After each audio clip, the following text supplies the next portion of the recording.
इरीडा के chairman Pradeep Kumar Das sir screen पर हैं। नतीजे जो आए थे उस पर बातचीत की शुरुआत करूं। और प्रदीप सर, सबसे इंपॉर्टेंट रिजल्ट्स में तो वो बाजार को कमजोर इसलिए लगे थे कि थोड़ा सा शॉक लगा था एसेट क्वालिटी में जो डिटोरिएशन देखने को मिला। अच्छा, एक का तो आइडिया था, वो एक आउट ऑफ सिलेबस आ गया इस बार नतीजों में, तो शॉक थोड़ा सा ज्यादा बढ़ गया। पहले जो आउट ऑफ सिलेबस आया था उसकी चर्चा कर लेते हैं। ये आंध्र प्रदेश का account, Andhra Pradesh high court से जो फैसला आया था उसके चलते एनपीए रिकॉग्नाइज करना पड़ा आपको। ये क्या अकाउंट था? काफी डेटेड अकाउंट था। क्या अपडेट्स हैं इस अकाउंट को लेकर? क्या मामला था ये पूरा सर? नमस्कार, बहुत बहुत धन्यवाद। पहले तो जैसे आपने बताया 19-20 का अकाउंट था और ये हमारा ऑलरेडी प्रॉपरली डिस्क्लोज था। आईपीओ हो या क्यूआईपीओ उस टाइम से भी नोन था मार्केट में। आंध्रा गवर्नमेंट जब डिसीजन लिया था पीपीए को रीप्राइसिंग करने के लिए, जो पीपीए था उसको डिजोनर करके ऑलमोस्ट आधे पे ले आने का, और उसके बाद उनका जो भी रिप्राइसिंग हुआ उसके बाद पेमेंट भी टाइम पे नहीं आना, ये प्रॉब्लम था। फाइनली वो तो आंध्रा वाला मैटर अभी हिस्ट्री हो चुका है, कोर्ट का उसमें निर्णय आ चुका है। नाउ ये जो not to take any coercive action जो हाई कोर्ट से स्टे लिया हुआ था, इसके कारण हम इसको एनपीए कैटेगरी में डिस्क्लोज नहीं कर रहे थे। बट अदरवाइज एनपीए होने के लिए जो प्रोविजनिंग करना पड़ता है, जिसके लिए हमारा बॉटम लाइन इम्पैक्ट होता, वो 19-20 से चलता आ रहा था।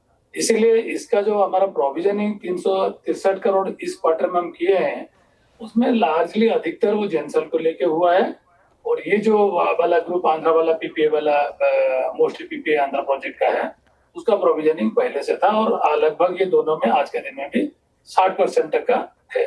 तो कई प्रोजेक्ट उसका कमीशन है, कई पाइपलाइन में है, तो इस टाइप ऑफ कंडीशन है। और उसका जैसे ये हाईकोर्ट का था, अभी हमें पता चला कि वो डबल बेंच में जा रहे हैं, हाईकोर्ट में जा रहे हैं फर्दर उसका डिसीजन को कायम करने के लिए, स्टे लेने के लिए। वो जो भी होगा, सिंस ये 2 तारीख का डिसीजन आया था और हमारा 10 तारीख का रिजल्ट पब्लिश हुआ, जैसे देश में हम लोग पहला company banking non banking space में, सरकारी कंपनी में तो है ही है, इन प्राइवेट सेक्टर को मिलाएगी तो भी बैंकिंग नॉन बैंकिंग में सबसे पहले हम अपना रिजल्ट पब्लिश करते हैं। ये लगातार हम इसको मेंटेन किए आए हुए हैं। तो हम इसके लिए नंबर को जो भी आया, जो हमें कंप्लायंस करना था, उसका तरीके हमने इसको एनपीए कैटेगरी में लिया, जिसके चलते एनपीए बढ़ गया, लेकिन उतना मात्रा में प्रोविजन नहीं बढ़ा। अगर हम उसके लिए अभी प्रोविजन करते शायद हमारा प्रॉफिट सारा इस क्वार्टर का हो जाता। हमारा रिन्यूएबल सेक्टर में जो भी एनपीए पहले भी हुआ है, ऐसे नहीं कि ये पहले बार हुआ है। 19-20 का तो डबल डिजिट पे एनपीए था, क्रॉस एनपीए, नेट एनपीए 7.18 था। उस एनपीए को हमने रिकवरी के माध्यम से लार्जली और almost 95 to more than 95% without any hair cut, हमने उस सारे को रिजोल्यूशन करके सॉर्ट आउट करके रिकवरी किए हुए थे, जिसके चलते हमारा नेट एनपीए 0.1 से नीचे आ गया था, 0.95 पे आ चुका था। ये क्वार्टर में जो बढ़ोतरी हुआ है, ये जेंसल का केस तो सबको पता है, और ये मल्टीपल लेंडिंग एक्टिविटी हुआ, और उसमें सबको ये भी पता है जेंसल मैटर में कि सेक्टर में कोई इशू नहीं है, बिजनेस मॉडल में कोई इशू नहीं है। दास सर, मतलब कि ये जो क्लाइंट था जिसको आपने पैसा दिया था, वो एनपीए घोषित ना करें उसको लेकर कंटेस्ट कर रहा था।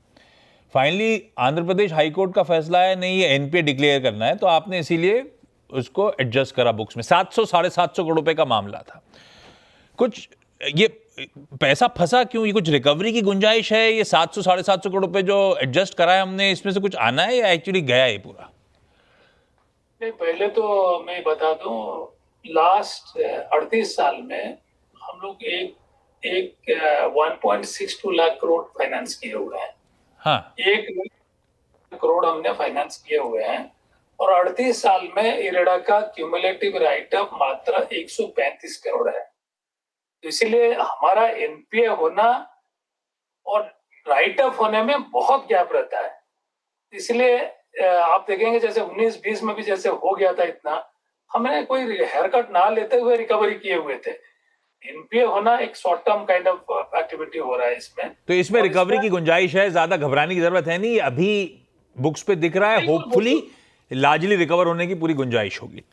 ठीक है। इनका अभी रेजोल्यूशन प्लान, अभी रेजोल्यूशन के लिए रिक्वेस्ट आया हुआ है, उस पर अभी काम चल रहा है, तो उसके बारे में अभी मैं बता नहीं पाऊंगा, क्योंकि आउटकम जब आएगा डिस्क्लोजिंग सिंस इसमें 60% ऑलरेडी हम प्रोविजन किए हुए हैं, तो इसमें बहुत बड़ा हमारा कोई गुंजाइश राइट अप का नजर नहीं आ रहा।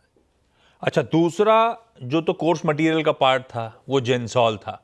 आपने कहा 1500 करोड़ रुपए में 700 750 इसका था, 700 750 करोड़ रुपए उसका मामला। बिल्कुल बिल्कुल। अब वो जेंसॉल में जेंसॉल इंजीनियरिंग का 510 करोड़ रुपए, जेंसॉल ईवी का 219 करोड़ रुपए का हुआ था। वो खैर ग्राफिक्स के फॉर्म में स्क्रीन पर आ जाएगा। वो एक्सपेक्टेड था कि एनपीए डाउनग्रेड होने वाला है, पर क्या अपडेट्स हैं वहां पर? आपने कुछ आकलन करा होगा आपकी टीम ने। वो सिक्योर्ड थे, प्रोजेक्ट एसेट्स के साथ हाइपोथिकेटेड थे, पर्सनल गारंटीज थी, कॉर्पोरेट गारंटीज थी, शेयर्स प्लेज थे। तो अब तक तो हिसाब किताब कुछ करने की कोशिश हुई होगी। इसमें से कितना वसूल पाएंगे अपन इन एसेट्स या इन जो कुछ बैक था, सिक्योर्ड था, उससे कितना वसूली हो पाएगी? देखिए, इसमें मेजोरिटी तो ई मोबिलिटी था, बैटरी कार था। हाँ। बैटरी कार और कुछ पोर्शन है जो सोलर ईपीसी काम का था। ये दोनों में ऑलरेडी देखिए, हमारा संस्था पहला संस्था है जो एनसीएलटी में अप्रोच किया और आईआरपी अपॉइंटमेंट हो गया। जैसे ये इंसिडेंट हुआ, जो देश का सबसे बड़े अधिकारी होते हैं सॉलिसिटर जनरल, उनसे हमने ओपिनियन लिया और हाँ। किस तरह का एक्शन करेंगे हमारा मंत्रालय और हम लोग मिलके, उस पर हम आगे गए। और सबसे पहला संस्था है जो जाके एनसीएलटी में, जैसे मैंने बताया कि हमने आईआरपी अपॉइंटमेंट करा यस। दिया। आईआरपी अपना प्रिलिमिनरी काम ऑलरेडी कर रहे हैं। अभी सीओसी का मीटिंग कल ही हुआ है और आगे भी उसका आउटकम मिनिटाइज जब होगा पता चलेगा, तो वो हम कम्युनिकेट करेंगे हमारे स्टॉक एक्सचेंज में और बाकी दर्शकों को पता चलेगा। तो देखिए, गाड़ी का जो मैटर है, गाड़ी 3-4 महीने से बंद है। हमने जब लोन इसको दिया था, एक गाड़ी का जो नॉर्मल लाइफ होता है बैटरी कार में, बैटरी का लाइफ 6 साल का होता है और गाड़ी का लाइफ लगभग 8-10 साल का होता है। हमारा लोन का जो समय, कई लोन हमारा 3 साल का पेमेंट हो चुका है और कई लोन 2 साल का पेमेंट हो चुका है। मतलब किसी में 2 साल बचा हुआ है, किसी में 3 साल बचा हुआ है ना। गाड़ी 3-4 महीने से बंद है। अभी उसको लेके रीरन करने वाली बात है। ऑलरेडी जो आपने बोले, जो ये जेंसल ईवी वाला कंपनी है, जो उसमें कई गाड़ी लीज पे दिया हुआ है, ऑलरेडी वो चल भी रहे हैं। तो प्रिलिमिनरी रिपोर्ट उनका आईआरपी का आना बाकी है। तो हमारा उम्मीद है इसको रीरन करने के लिए लगभग और 1 से 1.5 महीने का समय लगेगा। तो उससे गाड़ी एक बार रीरन होगा। सिंस इसका बिजनेस मॉडल में कोई डाउट है नहीं, उसका इकोनॉमिक्स में कोई इशू है नहीं, कि प्रमोटर रिलेटेड मैटर अभी तक का जो नतीजा आ रहा है, परसेप्शन हुआ रहा है कि अभी तक इन्वेस्टिगेशन कंप्लीट हुआ नहीं है। इवन सभी भी जो इंटरिम रिपोर्ट दिए हुए थे, शुरुआत रेटिंग एजेंसी का फॉल्सिफिकेशन ऑफ डॉक्यूमेंट से आया, उसके बाद ये हमारे टीम भी इन्वेस्टिगेशन कर रहे हैं, फॉरेंसिक ऑडिट भी हो रहा है। तो इसका मेन होता है गाड़ी रीरन हो जाए, होने से गाड़ी से जो रिकवरी आएगा, आज अब जब हम प्रोविजन किए हुए हैं, हो सकता है उतना प्रोविजन जरूरत ना पड़े, क्योंकि गाड़ी का जो लाइफ है, बैटरी का जो लाइफ है बचा हुआ है, वो उससे हमारा आराम से रिकवर हो जाएगा।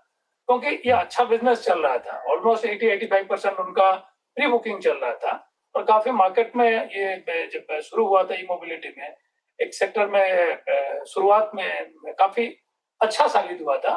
तो उम्मीद करते हैं इसमें हमें ज्यादा कुछ करने का और जरूरत नहीं पड़ेगा। अगर ये चल जाता है और पता चलेगा, 15 दिन हो सकता है या 1 से 1.5 महीने के भीतर में पता चलेगा, क्योंकि मैटर तो सिंपल है, कॉम्प्लेक्स इसलिए क्योंकि बहुत बड़ा फैला हुआ है चीजें।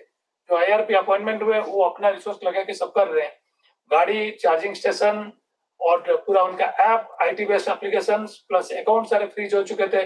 गाड़ी को चलाना, अकाउंट को डिफ्रीज करना थोड़ा ये है। बट ये बाकी जो प्रोजेक्ट जैसे बड़े बड़े पावर प्रोजेक्ट एनपीए हो जाते हैं, उसमें अदर इशू रहते हैं, उसको चलाना ये करने का इशू रहता है। इसमें इस तरह का चीजें है नहीं और ये सेक्टर में पहली बार हुआ है। और शुरुआत में हम लोग पहला संस्था है जो इसको चालू किए थे। हमारे देने के बाद वो मल्टीपल लैंडिंग में चले गए थे। आप इसमें एक बात दूंगा कि हमारा जो लास्ट 6 महीने में इनका जो इंसिडेंट हुआ, उसका 6 महीना पहले ऑलमोस्ट 4 लोन एप्लीकेशन हमने उनको रिजेक्ट किए थे। तो हमारा इसमें अर्ली वार्निंग एक्शन भी हुआ है। तो नॉर्मली गाड़ी में क्या होता है, गाड़ी आप प्रोफार्मा इनवॉइस आएगा, पेमेंट करेंगे, बाद गाड़ी आएगा, रजिस्ट्रेशन होगा, गाड़ी चलेगा, ईएमआई आएगा, यही प्रोसेस। अच्छा, पता है क्या हुआ दास सर, कई क्वार्टर से एसेट क्वालिटी स्टेबल थी, ग्रॉस एनपीए 3% के नीचे बने हुए थे। वो एकदम से इस बार डिटोरिएशन हुआ, हालांकि वो 2 क्लाइंट स्पेसिफिक इश्यूज के थ्रू डिटोरिएशन हुआ, लेकिन थोड़ा डर लग गया। ये ऐसा तो नहीं है ये सिर्फ क्लाइंट स्पेसिफिक इश्यूज हैं या एनवायरनमेंट भी धीरे धीरे डिटोरिएशन की तरफ बढ़ रहा है? ऐसा कोई घबराने की जरूरत नहीं है ना? देखिए, इसमें हमारा अलावा और पीएफसी भी लेंडर है, मेजर लेंडर है, जेंसॉल की अगर बात करें, और बहुत सारे छोटे छोटे ठीक है, एनबीएफसी मैं मैं बैंक्स। मैं मैं जनरली कह रहा हूं एसेट क्वालिटी को लेकर कोई कंसर्न्स नहीं ना, मैं उसी अदर में आ देन रहा हूँ, दीज टू क्योंकि अकाउंट जो आज इस बार अपन चर्चा कर रहे हैं, अदरवाइज कोई दिक्कत नहीं। हम लोग में पूरा भरोसा है, ये गाड़ी अगर रीरन हो जाता है तो उसमें कोई ज्यादा चिंता की बात नहीं, क्योंकि बिजनेस मॉडल में कोई प्रॉब्लम नहीं है, और हाँ, ये मोबिलिटी का काफी प्रॉमिसिंग अपॉर्चुनिटी है। दूसरा जो आप बता रहे अच्छा, थे, हाँ, उसमें एक राज्य सरकार जब निर्णय लेता है कि हम पीपीए डिजर्व नहीं करेंगे, क्योंकि पीपीए एक सैक्रोसैंक्ट डॉक्यूमेंट जिसका बेसिस पे सारे से स्टेक होल्डर डिपेंड करते हैं, चाहे लेंडर हो या रेगुलेटर हो, सारे लोग करते हैं। सडनली आके कॉल लेना कि हमें आज सस्ता पैसा मिल रहा है और हमें पहले इतना कॉस्टली हम क्यों लें, तो वो नहीं होगा। उसमें सुप्रीम कोर्ट का निर्णय भी आ चुका है, इसलिए ये भी एक वन ऑफ केस है, ये आइसोलेटेड केस है। अगर आप हाँ। ये दो केस के निकाल देंगे, हमारा जो रिजल्ट आया है उसका नतीजा देखेंगे, आज भी 27% का ना जो x of all this operationally कोई दिक्कत नहीं थी, तो आई एग्री। अच्छा, ऐसे में एनआईएम्स को लेकर लास्ट सवाल, आउटलुक कैसा है? एक तो दरों में कटौती जो हुई उससे कैसे cost of fund shape up हो रहे हैं, आप तो वो टैक्स फ्री बॉन्ड्स की भी मंजूरी मिल गई है, टैक्स फ्री बॉन्ड मतलब थोड़ा और सस्ता पैसा उठा पाओगे आप लोग, तो फिर आगे की तस्वीर कैसी बैठ रही होगी दास सर? देखिए, टैक्स फ्री का बाद में बोलूंगा, पहले बताऊं, बिना टैक्स फ्री होते हुए भी ये सेक्टर में हमारा पास इंसेंटिव ना होते हुए भी हमारा बोरोइंग कॉस्ट 31 पैसा हम कम कर चुके हैं, हैं? कंपेयर करेंगे करस्पॉन्डिंग क्वार्टर से। नाउ 3.6 हमारा नीम पे हम पहुंच चुके हैं, और हम इस सेक्टर में है जहाँ पे न्यू एंड इमर्जिंग रहता है। हमारा पूरा बुक देखेंगे, जो ट्रेडिशनल हैरी, वैनिला हैरी या प्रूवन हैरी है, विंड सोलर हाइड्रो, ऑलमोस्ट उसको और गवर्नमेंट लोन मिला करके 76% है। बाकी 24% जो है उसमें न्यू एंड इमर्जिंग, एकदम कंप्लीटली न्यू एंड इमर्जिंग, जैसे आपका एथेनॉल, सीबीजी, ई मोबिलिटी, ये सब मिलाएंगे तो 12 से 15% करीब है। वहां रिस्क होता है, और उसमें हम रिस्क प्रीमियम फेयरली लोड करते हैं, जिसको इस टाइप ऑफ एड्रेस करने के लिए हमारा जो क्यूमुलेटिव ग्रोथ है लास्ट 21 क्वार्टर से आप देखेंगे ग्रोथ हुआ है। ये दो अकाउंट अगर हम छोड़ दें ना, मैं इसमें आ रहा हूँ 54 इसी का। आज 100% प्योर प्ले ग्रीन फाइनेंस कंपनियां में हमें एक चीज का कोई बेनिफिट नहीं है जो हम 100% ग्रीन कर रहे हैं। 4 साढ़े 4 साल से हम लगातार फॉलो कर रहे थे। फाइनली मैं भारत सरकार के लिए ग्रेटफुल रहूंगा कि उन्होंने 54 इसी हमें दिए, और हमारा जिस तरह का रिटेल निवेशक आज का दिन हमारे ऊपर भरोसा रखे हुए हैं, आज भी हमारा इन्वेस्टर 21% हमारा जो शेयर होल्डर है रिटेल है। यस, ये हाँ, 54 इसी एक रिटेल कैटेगरी है। सिंस हाँ, हमारा रिश्ता उनका साथ काफी अच्छा है, उनका भरोसा हमारे ऊपर है। हमारा ओके, जो प्रिलिमिनरी असेसमेंट है, हमसे 4-5 हजार हाँ, करोड़ करीब हम उठा सकते हैं। वो उठाने से हमारा जो बोरोइंग कॉस्ट है, एवरेज कॉस्ट है, और 12 से 15 पैसा कम होने का उम्मीद है। अब जब ये कम होगा, चलिए, ये हाँ। हमारा बॉटम लाइन को फर्दर इंप्रूव करेगा। दास साहब हमेशा कॉन्फिडेंट रहते हैं, थोड़ा सा हिचकोले खाएं अपन ने, लेकिन उससे ज्यादा घबराने की जरूरत नहीं है। Das sir, thank you so much जुड़ने के लिए आज।